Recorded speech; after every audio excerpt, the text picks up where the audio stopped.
Hello and welcome to National Focus. I'm Kerdisha St. Louis. Coming up, excavation works begin a Tuesday on a bypass in Boetica, and Dominica's chief medical officer reveals increased threat of mosquito-spread illnesses. Details of our headline stories and more after this.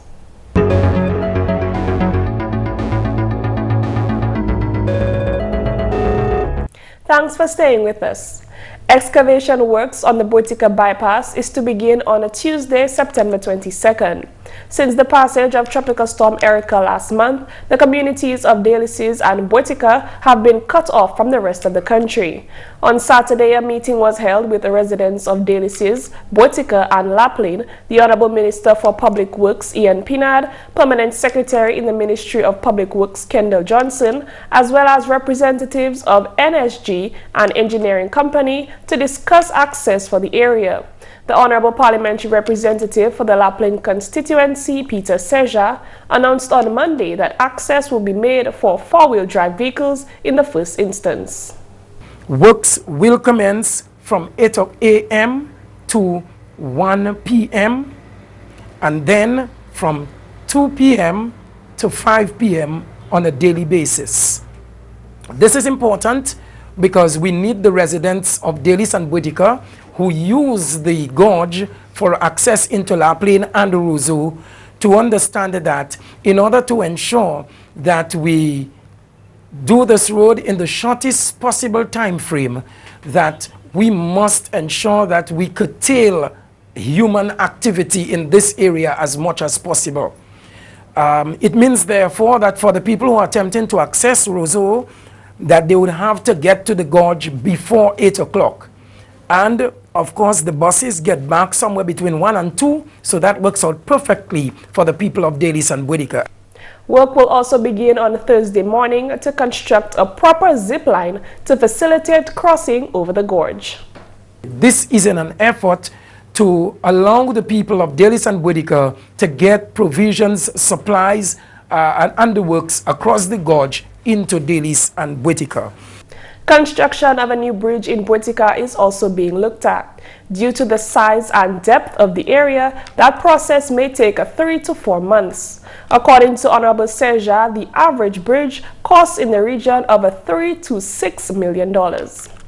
Meantime, the Honorable Minister for Education, Peter Seja, is placing great attention on getting students of Luce and Boetica back to school. The Honorable Minister says challenges remain for students of that area due to the damage caused to several roads in the communities. For us in Luce and Boetica, what we have done, since there is another broken section of the road in the Victoria area section of Luce, we have moved the children of Luce to the youth center. But thankfully, what the community has done with the assistance of Kevin and Singular Blanquist, whose equipment we are using, we have created a bypass road through the Catholic churchyard in La Roche and onto the lower section of Victoria. So by the end of the month, it is very likely that the students of the Fort Thomas School in Luce will be back in there at the school plant. A greater challenge is being posed for students in Boetica. The students of Boetica normally attend school. They are bused into Lapland. So with the lack of access, we are now looking possibly at busing them into Luce. With the secondary school students, I must thank the residents of Luce, well, who reside in Roseau.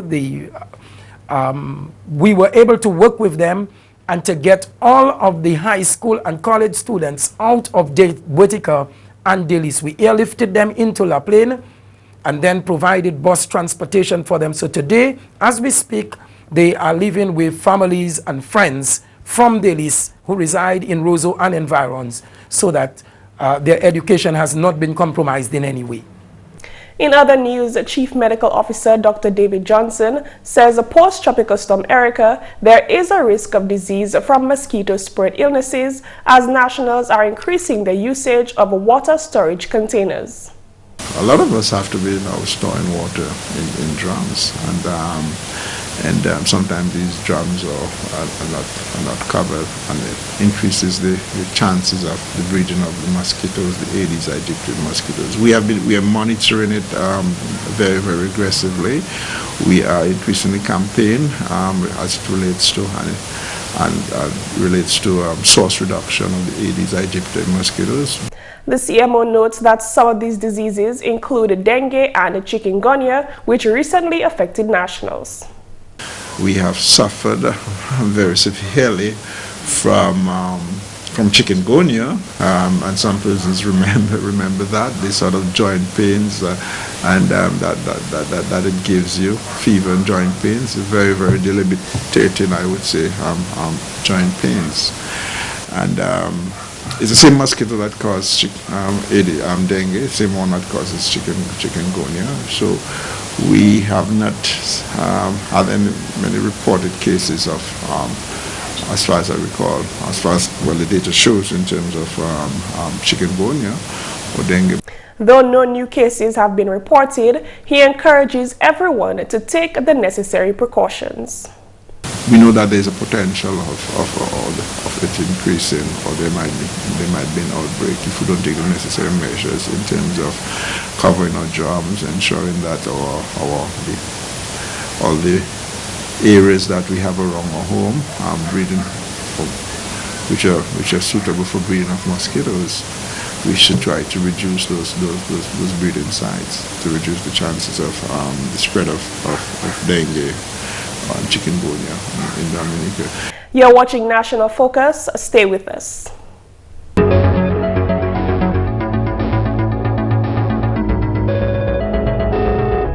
Welcome back. The Ministry of Health is concerned with the proper health of the population following the passage of Tropical Storm Erica. The Permanent Secretary in the Ministry of Health, Helen Roye, says disasters of any kind can trigger problems of sanitation, nutrition, population displacement, mental health, and infrastructural damage, among others. In an address on Thursday, the Permanent Secretary says delivery of services has posed a challenge for the ministry.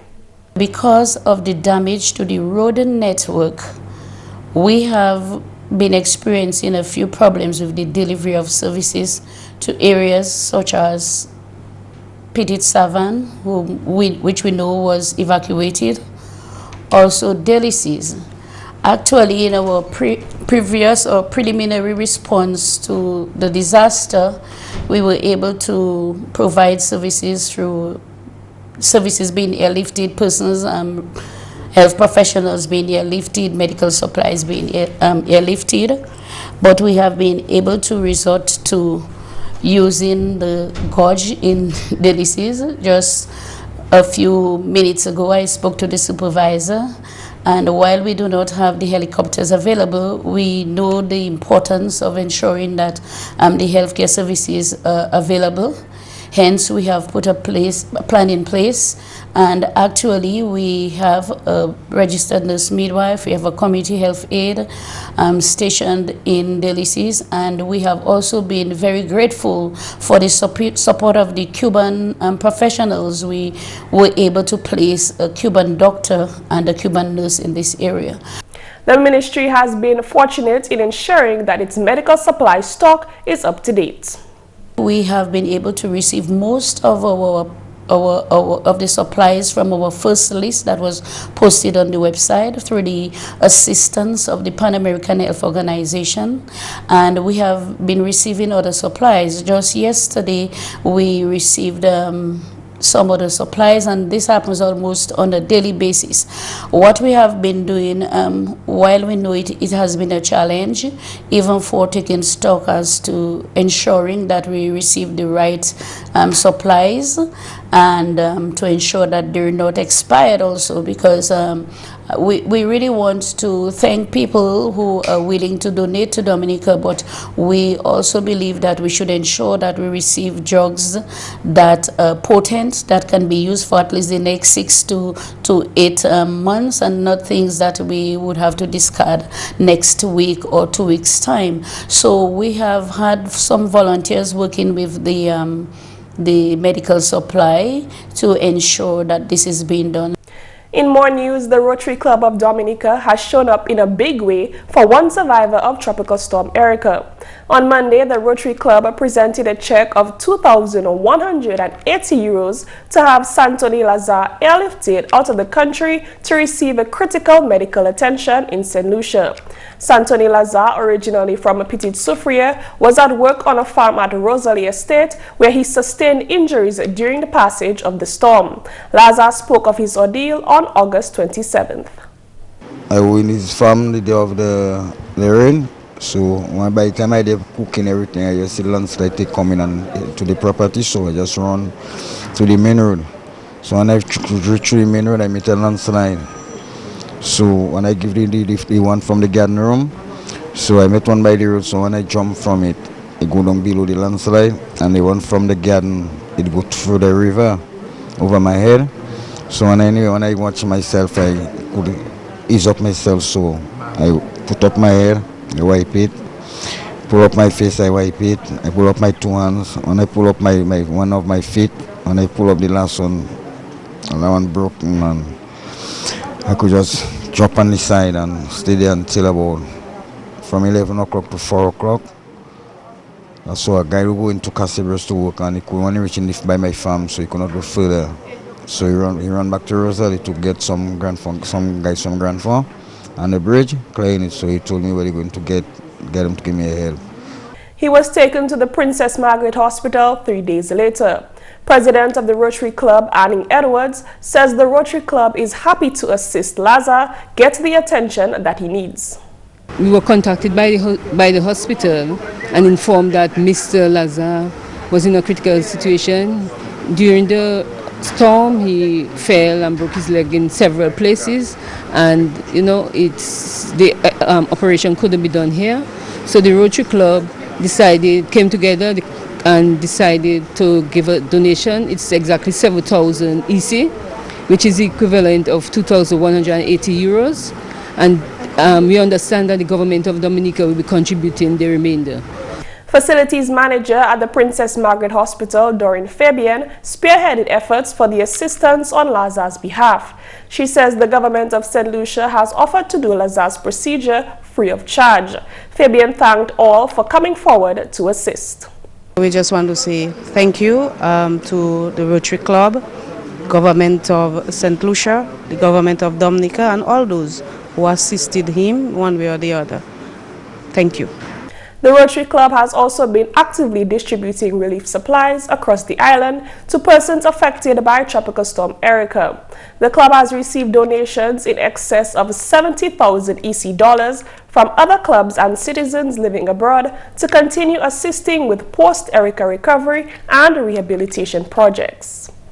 In more news, the Ministry of Agriculture is estimating that the agriculture industry has suffered $109 million in damages as a result of the passage of Tropical Storm Erica. GIS News sat down with Director of Agriculture Ricky Brumant on a Tuesday to discuss the widespread impact of the storm. We're looking at crops, livestock, infrastructure. That includes feeder roads, that includes housing stock. Farmers do own houses. Farm infrastructure like sheds, storage facilities, water facilities. It also impacted government-owned installations like irrigation projects.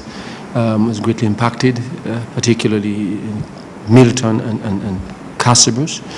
These are hardcore infrastructural stuff, but it has impacted severely on human lives. Farmers' lives have been severely impacted. The ability to continue their livelihoods, and raising incomes for their families, and so even being self-employed. Some farmers have lost everything, and so it has impacted heavily all around. It is estimated that the industry has suffered $1 million in loss of livestock. Impacted heavily was particularly cattle and small ruminants, and in some instances poultry. The beekeepers, the apiculture subsector has lost tremendously, particularly from the producers on the West Coast. There was a $14 million loss of crops, $2 million in loss of farmhouses and other materials, and $66 million in infrastructural damages. A number of feeder roads were undermined. Sections of roads were actually gone, and the surfaces of a lot of those roads were eaten up.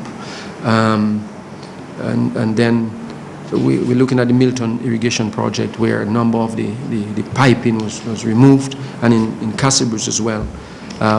That is why we arrived at this figure.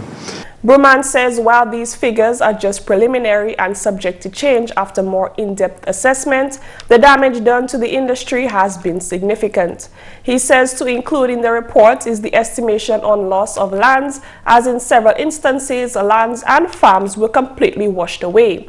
While some areas suffered more damage than others, Bruman says farmers everywhere have been adversely affected.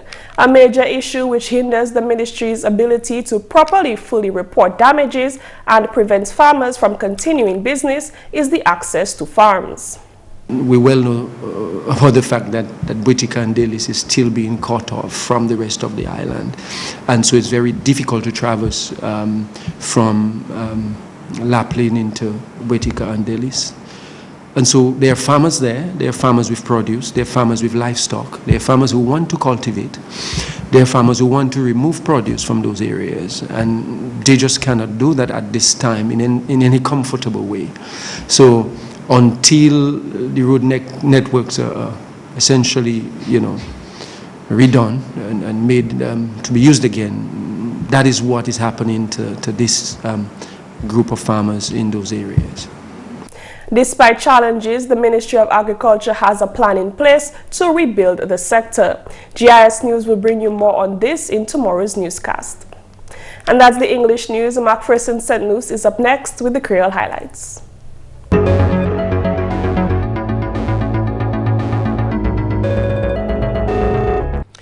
Alors tout le monde, bienvenue à ces nouvelles en créole. Non moins, c'est McPherson St. Luce. Premièrement, travail bien formidable commencé pour accès communauté Boetica Delis. Communauté ça là te débranché sinon un mauvais gorge qui décalé par mauvais coultant Erika. Sinon même parlement honorable Peter Saint-Jean, travail commencé mardi. Depuis hurricane mauvais temps Erika passé, nous tous connaître qui pont qui en Boetica, la rivière la veille descend. Et pour raison ça là, village Boetica et Delis, yo coupé road le restant Dominique. Et depuis ça là, gouvernement Dominique j'ai occupé quoi comment nous ça faire un chemin neuf pour moun Boetica et Delis transporter provision yo et trouver quoi yo en la plaine et aussi en Ozo. Samedi qui passé, nous tenions un grand meeting en Boetica et nous tenions ministre Public Works et aussi PS là et nous tenions des consultants en l'Angleterre en compagnie nous a créé NSG et nous t'ai regardé comment nous allons adresser problème chimie là en Boetica Delis. Il a fait mon plaisir après-midi là pour annoncer que demain bon matin, ça c'est mardi bon matin, travail qui a commencé en laissant nous créer un bypass road. Ça c'est un chemin neuf qui nous a coupé pour nous servir en moment là. Et nous avons commencé le travail tous les bons matins, à 8h pour une heure après-midi et nous avons recommencé encore à 2h pour 5h après-midi. Moun wansala supposé suivre wèg qui peut tirer ba yo. Moi voulais créer à surtout peuple Delis et Boetica qui voulait servir passage ça là pour rentrer en la plaine et aux eaux qui est important pour yo essayer passer Boetica pont Boetica avant 8h du matin. Et là yo ka retourner nous que ni en éditant ça c'est ordinaire pour 2h puisque ça est important. Puisque si nous pouvons faire travail ça là en 3 ou bien 4 semaines, il est nécessaire que moun peuple Boetica Delis et la plaine reste clair. Hot place là nous ka travail. Si nous ni moun ka servi chimé là, ka servi toas là, ça qui empêcher caterpillar faire travail li. So il est nécessaire pour yo observer ça. Et aussi, c'est machine là nous ka servi pour faire travail là, yo ka pose en danger pour moun qui en place là. A nous ka crier à sou yo pour comprendre qui nous voulait aider yo, mais c'est faux, yo aide nous pour nous faire travail là. Alors nouvelle, moun ti savan mérite accès pour retrouver bagay yo qui était derrière, sinon mauvais culture Erika. Sinon, mon parlement honorable Dr. Kenneth Darrow mise en place pour accommoder. Nous attendons que ces gens les accès place là pour tirer bagayo, one some access là en place là où ça veut nous parler de sécurité avec ces ça parce que nous parler monde qui venir là comment biter monde. So nous avons continuer tout ça, nous gouvernement nous fait tout ça nous pour faire travail monde am laver monde plus confortable. Nous savons que toute anxiety à qui ni monde quitter caillou bien confortable, des monde juste pour mortgage fait caillou, mais le gouvernement a considéré toutes ces bits ça là avec comment nous ça travailler avec monde pour going forward parce que comme on dit c'est pas bit pièce de nous ouais qu'a venir c'est un bit qui fait c'est une situation tout de nous dans même canot là so nous pour try one make ensemble because comme on dit yo déjà il y a des gens qui la ka rock boat là peut-être ça fait toute bagaille couler. So nous voulons tout le monde là mais si pas ka wame moi ça fait c'est assise everywhere OK pas try mettre pli débat qui problème là qui nous déjà so try wame avec nous je passe à wame ani point avec quitter monde qui ça wame avec moi quoi si monde pense comme ça toute bagaille qui est right pour gentil savane Jean Dibic. On a nouvelle chef University of the West Indies Cave Hill Babad professeur Eugene Barreto qui a fait parole qui étudie Dominique qui a attendu campus Salam qui a tapé soulagement payé pour petit temps. Barreto annoncé lundi semaine Salam qui a pris une décision pour soulager paiement pour l'année académique Salam qui a considéré culture Erika. Barreto fait parole qui décision Salam qui du bout juste en étudiant ça agit et puis situation là en Dominique. Et aussi mentionné un match ball T20 qui prend place en Babad en samedi pour supporter Dominique. Nom ball Brian Lara, nom football Dwight York et puis Jamaïcain Johan Blake. À parmi monde qui a joué T20 Salah. Et puis finalement, travail assez un bypass pour habitants la Valley pour place. Mon parlement honorable Kelva Darrow visité le projet la semaine passée. Hot Pat constituency la place Kahom, place la Valley. Ces femmes là yo pas ni chimé en ces places là, mais ça nous fait nous venir ensemble et puis nous travaillons et puis nous faire ça nous calquer en bypass pour ces femmes là accès femmes yo. Travail ça là il qui continuer en semaine là qui va venir plus nous ni heavy equipment actuellement hot la Valley là et puis nous pouvons un lot heavy equipment hot Kahom pour assister ces femmes là. Plus ces femmes là yo ka travailler yo ni pour mettre manger hot table yo ni pour voyer ces enfants yo pour l'école et puis ça c'est livelihood yo. So moi c'est même parlement pour Saint-Jo. Moi pour faire ça pour assister ces femmes là.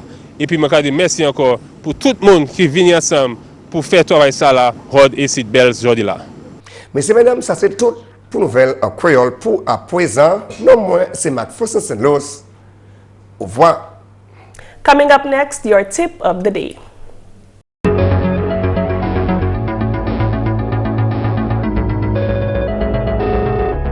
When making repairs after a flood, protect your property from future flood damage. Follow local building codes. Use flood-resistant materials and techniques.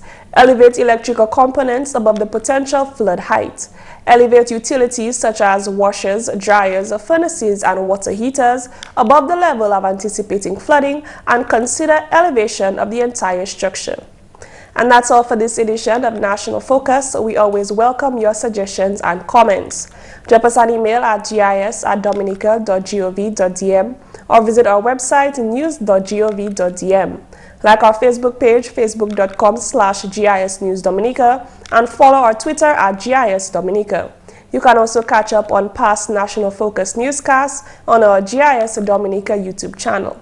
From all of us here on the GIS News production team, I'm Kerdisha. Thanks for watching.